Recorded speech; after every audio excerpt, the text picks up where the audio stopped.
नमस्ते। कक्षा 12वीं हिंदी, आप सभी का स्वागत है। आज हम नई इकाई जो है उसकी शुरुआत करने जा रहे हैं। इकाई चौथी, जिसका शीर्षक है अकेली, जिसकी लेखिका है मनु भंडारी और जिसका साहित्य प्रकार है कहानी। इस गद्य की चर्चा जो है वह हम अलग अलग भागों में करने जा रहे हैं। आज के इस भाग में हम मनु भंडारी जी का साहित्यिक परिचय जो है वह प्राप्त करेंगे। फिर इस गद्य का जो साहित्य स्वरूप है कहानी, उसकी थोड़ी चर्चा करेंगे और फिर उस कहानी का कथा सारांश जो है उस पर विचार विमर्श करेंगे। मनु भंडारी जी का परिचय प्राप्त कर लेते हैं। साहित्य में हम जिसे मनु भंडारी के नाम से जानते हैं, उस लेखिका का मूल नाम महेंद्र कुमारी था। मनु भंडारी का जन्म 3 अप्रैल 1931 को उनका जन्म हुआ था। उनका जन्म मध्य प्रदेश का मंदसौर जिला और वहाँ का एक गांव है, भानपुरा करके गांव है, वहाँ पर उनका जन्म 1931 में हुआ था। उनका बचपन का नाम तो महेंद्र कुमारी था, लेकिन घर में पिताजी उसे मनु के नाम से संबोधित किया करते थे। तो बाद में महेंद्र कुमारी ने साहित्य में अपनी पहचान जो है उसे मनु के नाम से ही बनाई और बाद में वह साहित्य में मनु भंडारी के नाम से जानी गई। वे एक मारवाड़ी परिवार से थी। उसके पिताजी का नाम सुख संपत राय और उसकी माताजी का नाम अनूप कुंवरी था। घर में भाई बहन की संख्या काफ़ी थी। ये 3 बहनें थी और 2 भाई उनके थे। मनु इन 5 बच्चों में सबसे छोटी थी, इसलिए पिताजी के स्नेह के पात्र विशेष रूप से थी। प्रारंभिक शिक्षा प्राप्त करने के बाद कलकत्ता विश्वविद्यालय से बीए की पदवी जो है वो प्राप्त की।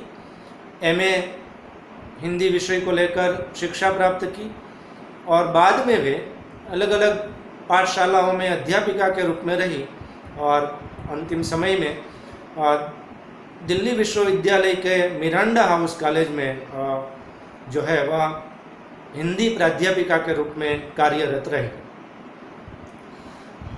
उनको कई विशेष सम्मान से सम्मानित भी किया गया है उनकी रचनाओं को ध्यान में रखते हुए, जिनमें व्यास सम्मान, शिखर सम्मान और हिंदी अकादमी साहित्य पुरस्कारों से पुरस्कृत भी किया गया है। बचपन से ही उनकी साहित्य के प्रति रुचि थी, तो किताबें पढ़ने में वह ज़्यादा से ज़्यादा समय जो है वह व्यतीत किया करती थी और इसी पुस्तकों के विचार विमर्श करते करते उनकी मुलाकात जो है वह हिंदी के प्रसिद्ध लेखक राजेंद्र यादव जी के साथ हुई थी और बाद में उन दोनों ने विवाह किया था। तो उनके मनु भंडारी जी के जो पति है उसका नाम है राजेंद्र यादव, जो भी हिंदी के बहुत बड़े लेखकों में उनकी गिनती होती है। उनकी कृतियों की अगर बात करें तो साहित्य की 3 विधाओं में उन्होंने विशेष रूप से प्रदान किया है। कहानी साहित्य में कई कहानियों के संग्रह प्रकाशित करवाए हैं, जिसमें मैं हार गई, 3 निगाहों की एक तस्वीर, यही सच है, एक प्लेट सैलाब, त्रिशंकु और आंखों देखा झूठ, ये उनकी कहानियों के संग्रह है। यही सच है, ये उनके कहानियों का पहला संग्रह प्रकाशित था और उसके बाद उन्होंने कई संग्रह लिखे। कहानी की तरह गद्य साहित्य के कथा साहित्य में उपन्यास भी कई उन्होंने लिखे हैं, जिनमें आपका बंटी, महाभोज, स्वामी और कलवा ये उनके प्रसिद्ध उपन्यास हैं, जिनमें आपका बंटी नामक जो उपन्यास है वह हिंदी साहित्य का एक महत्वपूर्ण मनोवैज्ञानिक उपन्यास है, जिसमें विवाह होने के बाद जब बच्चा माता पिता अलग होते हैं तब उनकी जो मानसिक स्थिति है उसका मनोवैज्ञानिक धरातल पर उस उपन्यास में चित्रण किया गया है। इसके अलावा महाभोज उपन्यास जो है उस पर फिल्म भी बनी थी जो काफ़ी लोकप्रिय हुई थी। इसके अलावा नाटक उनका जो प्रकाशित हुआ है वह बिना दीवारों का घर नाम से प्रकाशित हुआ है, जो भी लोकप्रिय हुआ है। और उनकी आत्मकथा एक कहानी यह भी नाम से प्रकाशित हुई। तो कुल मिलाकर कह सकते हैं कि गद्य साहित्य के सभी विधाओं में मनु भंडारी जी का विशेष स्थान है। उपन्यास, कहानी और नाटक जैसी गद्य की कथा साहित्य की विधाओं में आधुनिक महिला लेखिकाओं में उनकी गिनती अग्रगण्य रूप में होती है। जो परंपरा चली मनु भंडारी से, वहीं कृष्णा सोबती, उषा प्रेमवदा, मृदुला गर्ग आदि से होती हुई अति आधुनिक गद्य साहित्य तक पहुंची।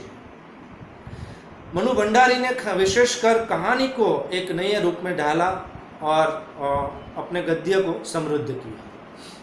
यह उनका थोड़ा औपचारिक परिचय था। अब हम थोड़ी बात कर लेते हैं कि ये गद्य जो है उसका साहित्य प्रकार है कहानी। तो कहानी क्या है और हिंदी की पहली कहानी कौन सी है उसकी भी थोड़ी चर्चा जो है वह हम कर लेते हैं। वैसे यूँ कह सकते हैं कि कहानी का जन्म मनुष्य के जन्म के साथ ही हुआ। मनुष्य के जन्म के साथ ही कहानी ने जन्म लिया है। कहानी बहुत बड़ा प्राचीन साहित्य स्वरूप है। आज आधुनिक जो ढांचा प्रारूप कहानी का उभर कर आया है वो बहुत प्राचीन समय से, यूँ कहें कि वैदिक कालीन साहित्य से उपलब्ध हुआ है। जैसे यूँ माना गया है कि सभी साहित्यिक विधाओं की जनेता संस्कृत भाषा रही है, या संस्कृत साहित्य से ही सभी भाषाओं का जन्म जो है वह हुआ। ठीक यूँ कहा जा सकता है कि कहानी का उद्भव और विकास भी हमें संस्कृत साहित्य को ही मानना चाहिए। और फिर बाद में यूँ कह सकते हैं कि वैदिक कालीन साहित्य में, वेदों में जो आख्यान दिए गए, कथाएँ दी गई है, वो पुराणों में, उपनिषदों में और उनसे होती हुई आधुनिक संस्कृत साहित्य तक पहुँची। जैसे पंडित विष्णु शर्मा ने मूर्ख जो राज परिवार के पुत्र थे उन्हें विद्वान बनाने के लिए पंचतंत्र की अनेक कहानियों की रचना की। उसी प्रकार हितोपदेश पंडित नारायण भट्ट रचित जो कहानियों का संग्रह संस्कृत में प्रकाशित हुआ। तो पंचतंत्र और हितोपदेश से यह कहानी साहित्य की परंपरा आगे बढ़कर बांग्ला या अन्य भारतीय भाषाओं में होती हुई हिंदी तक पहुंची है, यूँ हम कह सकते हैं। अब हिंदी की पहली कहानी कौन सी है उसके संदर्भ में काफ़ी विवाद और चर्चा रहा। कई विद्वान ऐसे मानते हैं कि इंशा अल्लाह खां की रानी केतकी की कहानी को हिंदी की पहली कहानी माना जा सकता है। वैसे ये कथा स्वरूप का एक महत्वपूर्ण स्वरूप है, उसे कहानी कहे या न कहे, लेकिन कथा का हिंदी में ये प्रयोग स्वरूप के रूप में मान सकते हैं हम। बाद में कई लोगों ने बंग महिला राजेंद्र बाला घोष की दुलाई वाली को हिंदी की पहली कहानी माना। किशोरी लाल गोस्वामी जी की कहानी को, इंदुमती को कहीं ने जो है वह पहली कहानी माना। और कई लोग आगे जाकर आचार्य रामचंद्र शुक्ल की 11 वर्ष का समय, उसे भी हिंदी की पहली कहानी मानते हैं। और वास्तव में कहानी कला के तत्वों के आधार पर कोई पहली कहानी प्रकाशित हुई है तो वह 1915 में सरस्वती में प्रकाशित आचार्य चंद्रधर शर्मा गुलेरी जी की कहानी जिसका नाम है उसने कहा था, को हिंदी की कई लोग पहली कहानी भी स्वीकार करते हैं। वास्तव में सरस्वती पत्रिका 1900 में जब प्रकाशित हुई उसके बाद उसमें कई सारे रचनाकार, जयशंकर प्रसाद है, किशोरीलाल गोस्वामी है और ऐसे बहुत बड़े बड़े, चंद्रधर शर्मा गुलेरी जी, ऐसे रचनाकार उभर कर सामने आए और बाद में भारतेंदु युग में जो कथा साहित्य है, खास करके कहानी साहित्य, वह धीरे धीरे समृद्ध होता गया। कहानी ऐसा साहित्य स्वरूप है जो एक ही बैठक में आधे घंटे से 1 घंटे में पढ़ सके, और प्रारंभ में जो उपन्यास लिखे जाते थे वह कथा का बहुत बड़ा स्रोत होता था, जिसे पढ़ते वक्त पाठक को महीने लग जाते थे, इतनी बड़ी कथा होती थी। तो समय बीतते बीतते कथा का जो छोटा स्वरूप हिंदी में अस्तित्व में आ गया, जिसे कहानी कहा गया, और कहानी में एक ही घटना या प्रसंग को आधार बनाकर कम से कम पात्रों में एक मुख्य नायक होता है और कई सहायक पात्र होते हैं, और चरित्र चित्रण निरूपित करते हुए कोई उद्देश्य प्रधान रचना जो अस्तित्व में आई उसे कहानी के नाम से संबोधित किया गया। फिर कई सारी प्रकार की कहानियाँ जो है वह अस्तित्व में आई, ऐतिहासिक कहानी, पौराणिक कहानी, मनोवैज्ञानिक कहानी, वातावरण प्रधान कहानी, भाव प्रधान कहानी, चरित्र प्रधान कहानी, इस प्रकार की अनेक प्रकार की कहानियाँ जो है वह धीरे धीरे हिंदी में अस्तित्व में आती गई। और भारतेंदु युग के बाद तो प्रेमचंद जी का आविष्कार हुआ और प्रेमचंद जी ने हिंदी कहानी साहित्य को उस धरातल पर ला दिया जहाँ विश्व साहित्य में वह उसकी तुलना की जा सके। 350 से भी ज़्यादा कहानियाँ लिखकर हिंदी कहानी साहित्य को प्रेमचंद जी ने समृद्ध किया, और उसी के नाम के आधार पर हिंदी साहित्य में, कहानी साहित्य में 2 युग अस्तित्व में आए, जिन्हें प्रेमचंद युग और प्रेमचंदोत्तर युग के नाम से संबोधित किया गया। तो इस प्रकार ये कहानी साहित्य स्वरूप के बारे में थोड़ी चर्चा थी। अकेली मनु भंडारी जी की बहुत ही महत्वपूर्ण रचना है, कहानी है।